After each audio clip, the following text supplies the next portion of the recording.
Hey guys, how are you? This is Jeff. I am back home and I'm so excited to just relax for the rest of the evening. And I figured I'd catch up with a few of my YouTube buddies, and I came across Steven at the Sound of an Ocean Wave. If you guys aren't subscribed to Steven at the Sound of an Ocean Wave, I'm going to link his channel below. Hopefully I get a chance before this gets posted. He's just one really cool cat. I mean, you've seen him comment hilariously in the Simon's Cave whenever we have our chats on the weekends, and he's just a really great guy. His insights on his readings are fantastic, and he just did a spread, and this is right on the coattails of me saying in my last video that I wanted to explore this Santa Muerte deck, this Saint Death deck a little bit more. And I was just thinking, wow, you know what? I just wonder how I'm going to do this differently, exploring this new deck. And I just came back home and I came across Sound of an Ocean Wave Tarot, and he had this really cool spread. It's 6 cards. I might make it 7, depending. You got to sort of add to what's of value already. And it's just called the Interview Spread for a New Deck. I said, holy hell, man! I saw him do his, and I'm going to do mine. I'm going to find out. I'm going to interview my Santa Muerte deck. I mean, there's just skulls all over the place. Look at this. This is like the placeholder. Look at, oh, that's a good shot right there. Oh, I hope that captures that for the. Hope that captures that for the beginning image of this video. Yeah, we're going to get into this a little bit coming in August. And now, if you know me and my take on tarot, I am not believing that there's any particular soul or consciousness evolved in just a deck of cards. I mean no disrespect for anyone who holds personality types to their particular decks, and finding out what deck is going to be good for them for this kind of spread and this kind of spread and this kind of spread. I love watching those videos. Much respect. Shuffle Tarot from Down Under some damn where, man. Just to listen to her accent is fantastic. I just do it just because it just sounds so wonderful. Whenever she works with her decks, she's just like, you know, give me the card, and then she thanks the deck, and it's like this most wonderful exchange of information and energy depending on what deck she's working with. And I love watching that. It's entertaining, and you see the value that she gets from doing that. But that's just kind of not my vibe. I just kind of look at the tarot decks as just access points to be able to get in touch with my higher self that's communicating with whatever I happen to be inquiring about. And if I'm reading for somebody else, it's that mutual self-interest of how best to connect with their higher self through my higher self, or soul, or spirit source, however the hell you want to call it. So I view these cards as just a passageway, just an opening. So I'm actually going to not be interviewing this deck per se, but interviewing a potential, possible new avenue to the higher self that I tap into every time I read these cards with my clients or for myself, that is going to, I'll be able to get more familiar with. How about that? How about that? So this involves, like I said, 6 cards. This is the first card. I can't imagine this will take very long, but please just introduce yourself. So I'm not asking the deck, guys. I'm just asking my higher self, a particular aspect of it, just to introduce yourself. Whenever I pick up the Santa Muerte deck, what exactly am I going to be accessing? Ooh, I got the Chariot card. I got the Chariot card. I don't know if you guys can size the details of that. I did go through this deck earlier. The Chariot card here is not very defined as being the RWS Chariot, but you can kind of tell it's more like a wagon. So please introduce yourself. What this aspect of my higher self is saying is like, this is the deck. I am the deck. This is the aspect of your higher self that just gets shit done. And I dig that because it is literally bare bones, all right? So I'm going to assume how a lot of people say, this is sort of like the no-nonsense deck, man. Introduce yourself. I'm not here to mess around. I'm not here to fool around with you. If you have answers, if you got questions, I got answers. If you have an inquiry, I have a new perspective. So I dig that. Position number 2. What is your strength? Let's find out what that is. Whoo, man, the Lovers. The Lovers. The aspect of this card, I love this. Of course, this involves interpersonal relationships. Whenever I'm reading for myself and interviewing my higher self in the perspective of that I'm going to be accessing, this is just that deeper knowledge of my own self, man. I love that. I positively love that. That's position number 2, man. What is your strength? To truly get to know yourself. No nonsense, bare bones.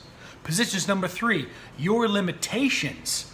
All right, so this is what I'm going to sort of put out there to be like, how do I not sort of go to you whenever I want to know something? This is not what I want to go to you for.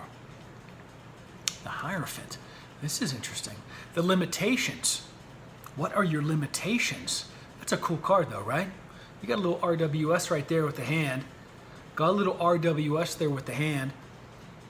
The limitations is that this is not a deck that I am going to access whenever I want to know somebody else's perspective. Clearly, that's what that means for me, man. Absolutely. This is purely I'm not going to call it a soul deck. I don't even know what the hell a soul deck is really. But this is not about, I'm not going to go and be inquiring about somebody else's belief systems that I want to work with, which is sometimes helpful with the tarot. So the limitation of the Santa Muerte deck is just about, this is literally, oh, it's such a good thing too. It's all about me, babies. It's all about me.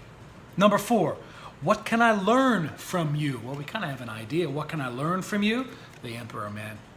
Masculine energy, structure, foundation, everything to this magnificent 4 of the major arcana. That's a beautiful Emperor, too. Look at that. This is just literally just taking the power in your life, not forcing it. I'm going to do a video about that, power versus force. I talked a little bit about that with the emotional guidance scale. You don't want to force anybody down. You don't want to say this is not what I want. You want to empower that which is possible, empower that where you want to go, man. That's what I'm about. What can I learn from you? Oh my gosh, that I can do it. I love it. This is just Jeff deck, man. Skulls all over it, skulls all over my office. You've seen that. That's what I'm about. Number 5th position. What is the best way to work with you? Well, let's find out. I'm going to find out first. You guys want to know? Maybe I'll show it to you. What's the best way to work with you? Bam.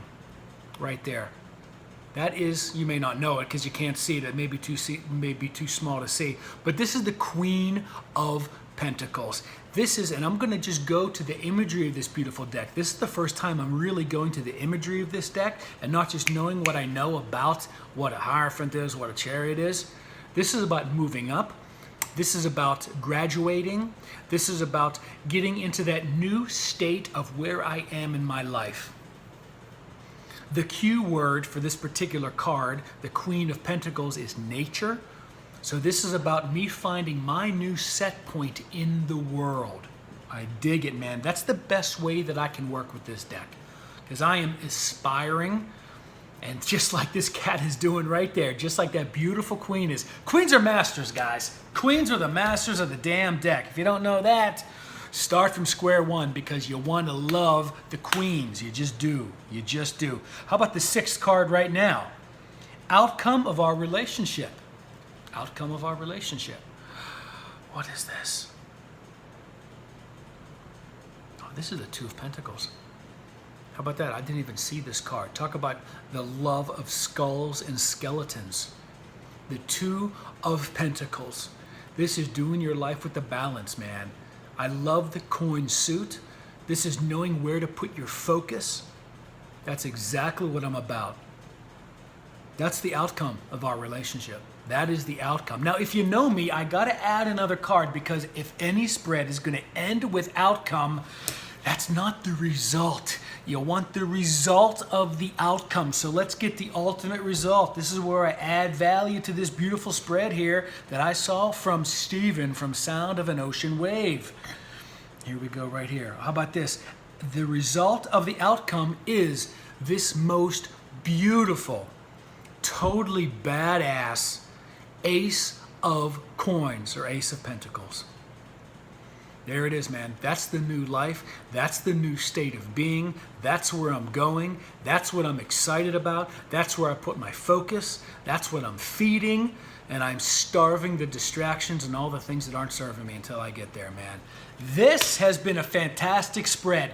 If you did not go to Sound of an Ocean Wave, this cat, you can actually put his speed on like 1.5 and still catch it really well because this cat is chill. Steven is relaxed. I love his readings. I love his take. It wasn't very long ago that he was just like, I'm just getting started in this whole tarot thing, but he's like kicking massive ass. I love his readings. I enjoy him, and I really enjoyed this spread. So Steven, if you watch this, thank you so much. Appreciate it. Victory, success, and I'll catch all you guys in the comments below. And thank you to the creators of the Santa Muerte deck. Check out the spread, guys. You're going to love it. Get used to your new cards and your new decks in this way because it was fantastic. Let me just end you with the most badass pick right there. Look at that.